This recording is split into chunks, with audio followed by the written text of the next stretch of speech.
Greetings.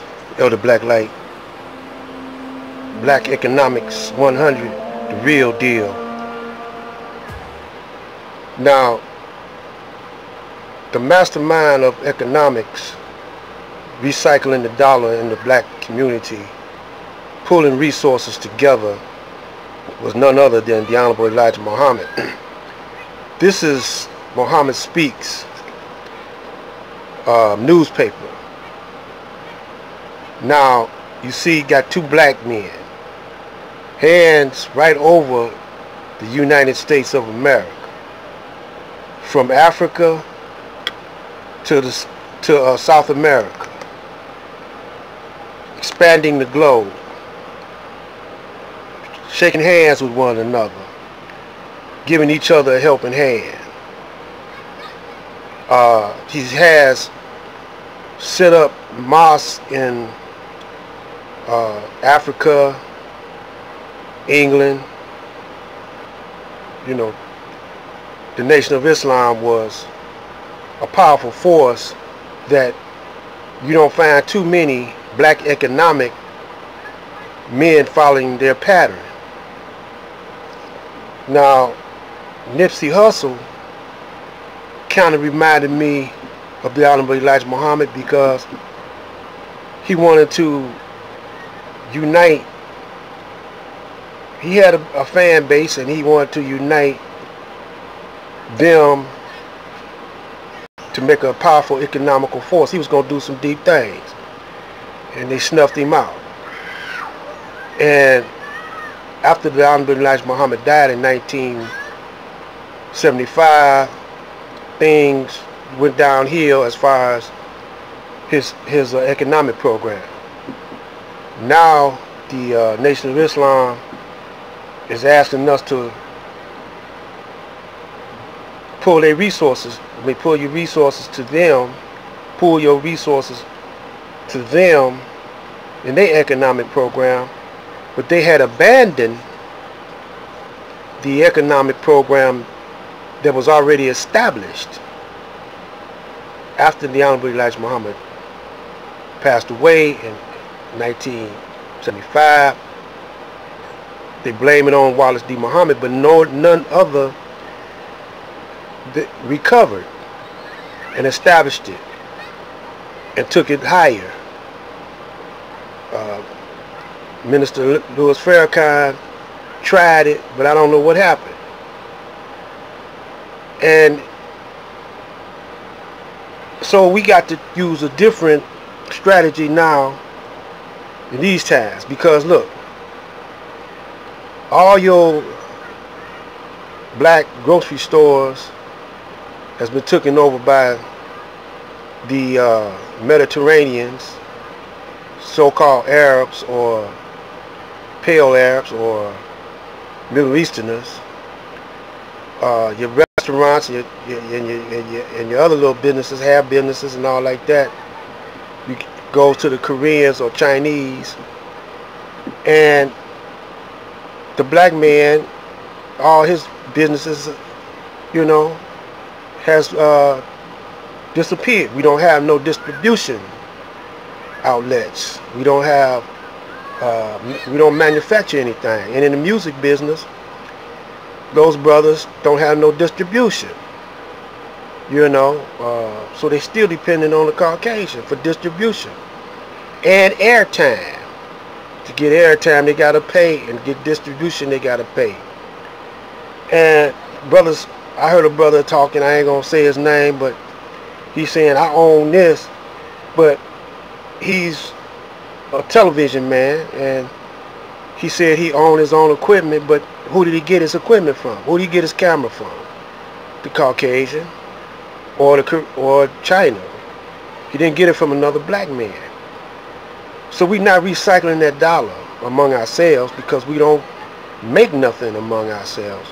Nothing but some t-shirts or some clothing or something like that. But the material we still got to buy from the Caucasian. We don't even produce our own material. We don't produce cotton. We don't produce silk. We don't produce no materials to make good quality clothes with.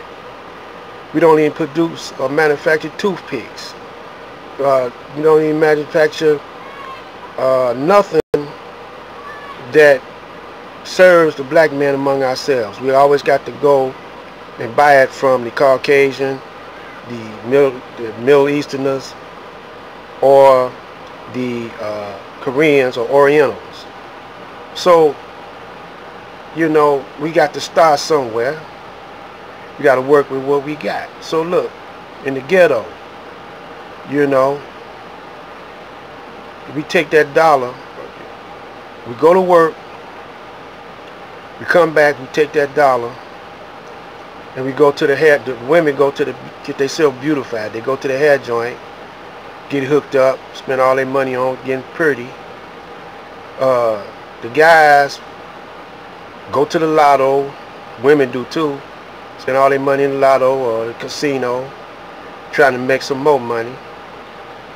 Or either you take it to the church, put all your money in the church, and he give it back to the Caucasian. You say, how you do that?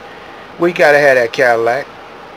He gotta have a house, a bad house, a nice crib. He gotta have fine jewelry, fine clothes. Then he gotta pay that light bill. He gotta pay that gas bill at the church and at his house, and probably some more people's houses. And all is going back to the Caucasian. So as fast as you get the money, you can't recycle it in the community. It turns over about one time, and then it goes outside the community to the suburbs, and you making them rich. You say, well, so and so is a millionaire. Yeah, but he got to pay taxes, property taxes, income taxes, you know, medical insurance on all his employees. You know, who operates all of that? Caucasian. He operates the taxes, the IRS, the Federal Reserve prints the money.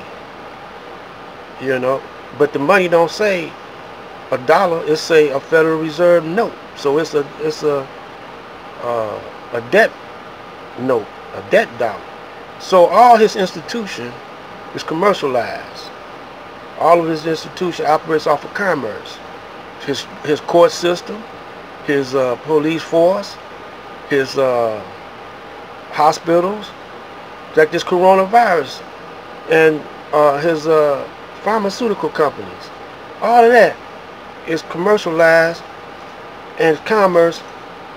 So he makes money off of death more than he makes money off of life. So the black man ain't hip to this yet. So you got all these black Uncle Toms talking about, say it loud, I'm black and I'm proud. Give me your dollar. You give me your dollar, and that's all they tell you. Say it loud, I'm black and I'm proud. Then they might say, buy black. But how you gonna buy black? You know, they talking about get him some money.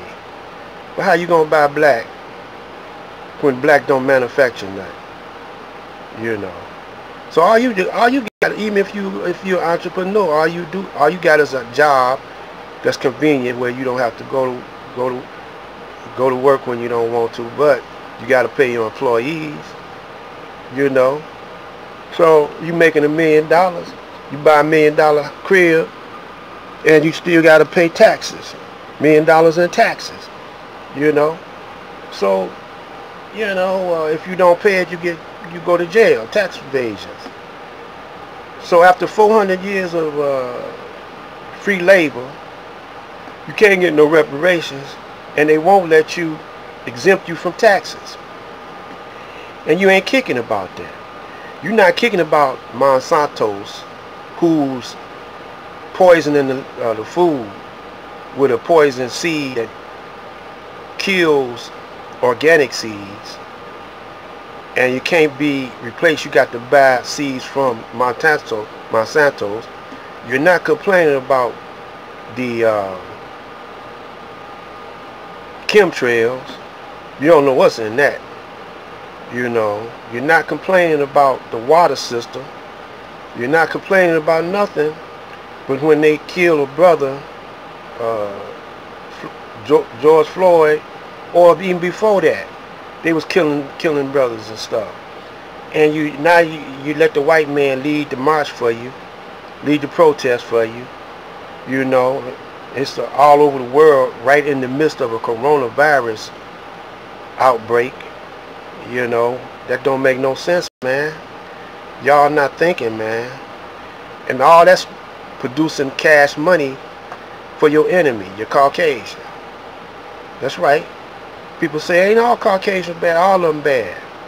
You know, for us, after 400 or 500 years of living in hell, they ain't got us. We ain't out of the same condition.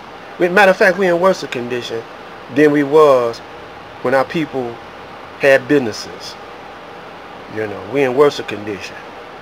So what we got to do? I've been telling you, you gotta unite the hood.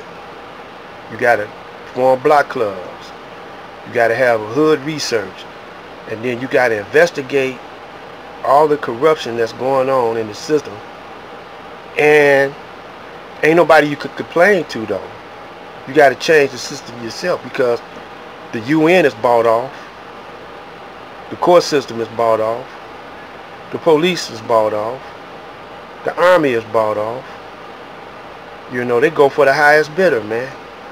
So what you gotta do is you gotta get your gold back. Who got all the gold that's in your hood? The pawn shop. So all you gotta do is pull your resources together, go to the pawn shop, you know, buy up as much gold and silver as you can, but don't pawn it back to them. Keep it. You know, keep it in your hood. You know, start a credit unions in your church. You know, start a welfare in your church or your temple or your mosque. This is gonna continue. I just want this image to stay. We gotta go worldwide. Black light.